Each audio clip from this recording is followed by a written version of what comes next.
झारखंड के नए मुख्यमंत्री चंपई सोरेन के लिए कल का दिन यानी 5 फरवरी बड़ा दिन साबित होने वाला है। 5 फरवरी को ये फैसला होगा कि चंपई सोरेन राज्य के मुख्यमंत्री बने रहेंगे या फिर उन्हें अपने पद से इस्तीफा देना पड़ेगा।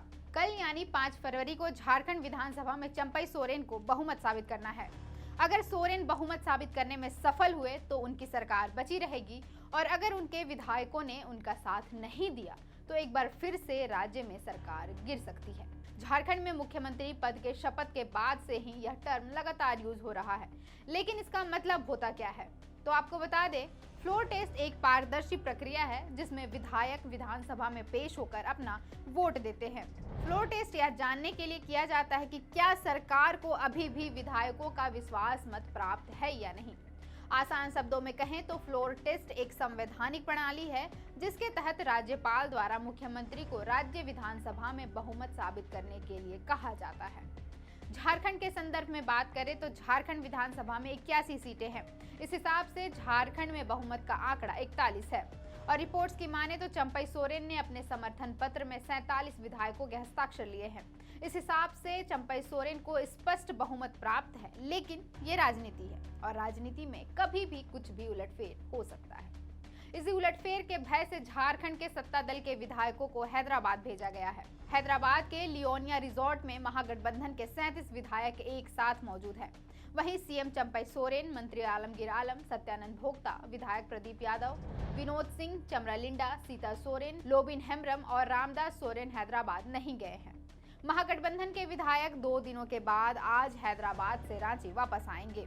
सभी विधायक और अन्य नेता चार्टर प्लेन से रांची पहुंचेंगे। रांची में सभी विधायकों को सीधे सर्किट हाउस लाया जाएगा।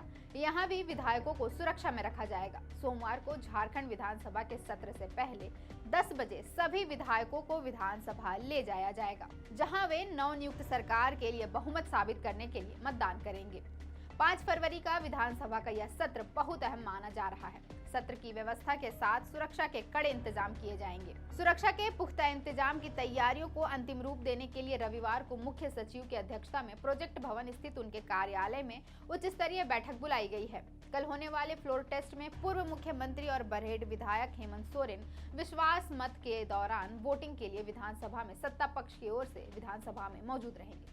कोर्ट ने उन्हें फ्लोर टेस्ट में शामिल होने के लिए अनुमति दे दी है। हालांकि चंपई सोरेन अगर बहुमत साबित कर देते हैं तो मंत्रिमंडल में क्या बदलाव होंगे, इसकी अब तक स्पष्ट जानकारी नहीं है, लेकिन माना जा रहा है कि जेएमएम के मंत्रियों में कोई बदलाव नहीं होगा, लेकिन कांग्रेस कोटे से मंत्रियों में बदलाव होने की संभावनाएं नजर आ रही है। खबरें यह भी है कि इस बार कांग्रेस कुछ युवा विधायकों को मंत्री पद दे सकती है। कांग्रेस कोटे से 2 मंत्रियों डॉक्टर रामेश्वर उरांव और बन्ना गुप्ता की मंत्री पद जाने की चर्चाएं तेज है। रिपोर्ट्स के मुताबिक डॉक्टर रामेश्वर उरांव की राह में उनका उम्र रोड़ा बन रहा है। डॉक्टर उरांव 76 साल के हैं, इसलिए पार्टी इनके जगह पर किसी नए चेहरे को जगह दे सकती है और बन्ना गुप्ता के विवादों में रहने की वजह से उन्हें मंत्री पद से हटाया जा सकता है और इन मंत्रियों के स्थान पर पार्टी विधायक दीपिका पांडे और विधायक प्रदीप यादव को मौका दे सकती है। हालांकि इस खबर की अब तक आधिकारिक तौर पर पुष्टि नहीं की गई है। वहीं झारखंड के सरकार का फ्लोर टेस्ट कोई नई बात नहीं है। इससे पहले भी कई बार सरकार को बहुमत साबित करना पड़ा है। इन 24 सालों में जेएमएम ने झारखंड में 6ठी बार सरकार बनाई है, जिसमें शिबू सोरेन 3 बार और हेमंत सोरेन 2 बार सीएम बने और अब ऐसा पहली बार हुआ है जब सीएम की कुर्सी परिवार से बाहर निकली है। राज्य में अब तक जितने बार जेएमएम ने सरकार बनाई तब या तो शिबू सोरेन मुख्यमंत्री बने या हेमंत सोरेन, लेकिन इनकी सरकार एक बार भी अपना कार्यकाल पूरा नहीं कर सकी है। साल 2000 में बिहार से झारखंड अलग होने के बाद पहली बार 15 नवंबर को राज्य की पहली सरकार बनी थी, लेकिन जेएमएम सुप्रीमो शिबू सोरेन को पहली बार मुख्यमंत्री बनने का अवसर 2 मार्च 2005 को मिला। तब वे महज 10 दिनों के लिए सीएम बने। बहुमत साबित नहीं कर पाने की स्थिति में उन्हें 11वें दिन इस्तीफा देना पड़ा था।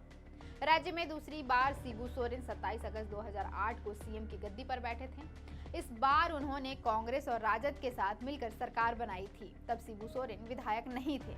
ऐसे में उन्हें 6 माह के भीतर विधानसभा का सदस्य बनना था। उसी दौरान रांची जिला की तमाड़ विधानसभा सीट जदयू विधायक रमेश सिंह मुंडा की हत्या के कारण खाली हुई थी। 4 महीने के भीतर यहां उपचुनाव हुए। शिबू सोरेन यहां से चुनाव लड़े, लेकिन राजा पीटर से वो हार गए। ऐसे में उनकी मुख्यमंत्री की कुर्सी चली गई। अब कल फ्लोर टेस्ट होने के बाद ही पता चल पाएगा कि झारखंड में चंपई सोरेन मुख्यमंत्री बने रहेंगे या नहीं। फिलहाल के लिए इतना ही। मेरा नाम है अवंतिका और आप देख रहे थे thefourthpillar.news। अगर आप चाहते हैं कि हमारे वीडियोस का नोटिफिकेशन आपको बिना देरी के मिलता रहे तो आप इस चैनल को फॉलो और सब्सक्राइब जरूर कर लें। बाकी आप हमारे काम को लेकर कोई सुझाव हमें देना चाहते हो तो कमेंट बॉक्स में आप सादर आमंत्रित हैं। इसके अलावा हमारे वीडियोस आपको अलग अलग ठिकानों जैसे फेसबुक, इंस्टाग्राम, ट्विटर पर भी देखने को मिलेंगे, जिसके लिंक डिस्क्रिप्शन में डाल दिए गए हैं। शुक्रिया।